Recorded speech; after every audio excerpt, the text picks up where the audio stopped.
Ada yang bertanya ikhwani tentang bagaimana hukumnya bersalawat kepada Rasulullah Shallallahu Alaihi Wasallam di dalam satu majelis ketika nama Nabi Muhammad disebut dalam majelis itu, bagaimana hukumnya? Yang pertama ya ikhwani, ada 3 pandangan fuqaha, beberapa fuqaha tentang masalah ini. Yang pertama, inha tajibus salatu ala Nabi Shallallahu Alaihi Wasallam kullama dzukira ismuhu walau ittihadul majlis. Pendapat yang pertama ikhwani, ketika disebut nama Rasulullah Shallallahu Alaihi Wasallam dalam satu majelis, maka hukumnya wajib kita bersalawat. Sebagaimana yang mengatakan Al-Imam At-Tahawi dari kalangan mazhab Hanafi, dan yang kedua adalah Al-Imam At-Turtusi wa Ibnul Arabi dan Al-Imam Fakihani dari kalangan mazhab Maliki, dan yang ketiga yang mengatakan demikian wajib adalah Al-Imam Abu Hamid Al-Asfarani dan Abu Abdullah Al-Halimi dari kalangan madhab Syafi'i, dan yang keempat mengatakan Ibn Al-Battah dari kalangan madhab Hanabilah.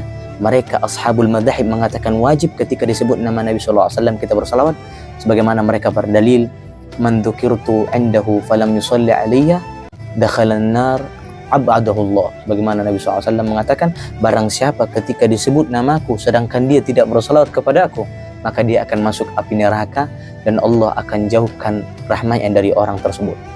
Ini pendapat yang pertama, hukumnya wajib. Pendapat yang kedua ya ikhwani adalah wujubus salati marrah fi kulli majlis. Pendapat yang kedua adalah wajib hukumnya bersalawat ketika nama Nabi Muhammad disebut hanya sekali saja, walaupun dalam satu majlis.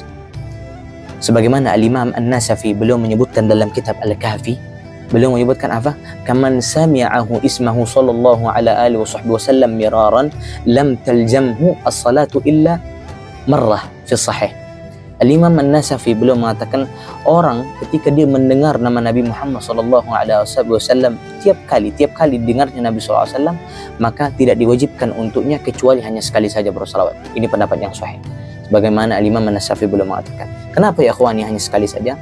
Beliau beralasan, fala wujibat as-salatu, kalaulah seandainya salawat itu diwajibkan tiap kali mendengar Nabi Muhammad dalam satu majelis diwajibkan itu salawat, maka la afdha ilal haraj.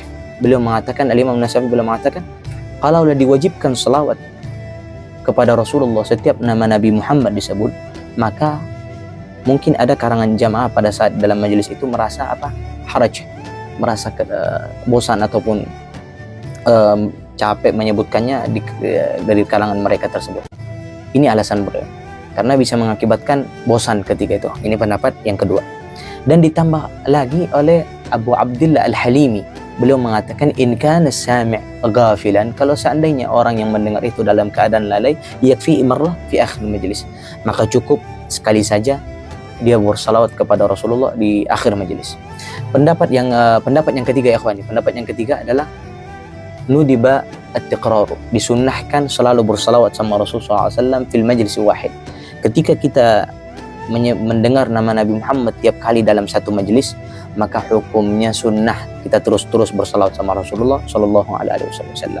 Sebagaimana yang mengatakan demikian adalah Al-Imam Ibnul Abidin, mengatakan ini adalah Ibnul Abidin.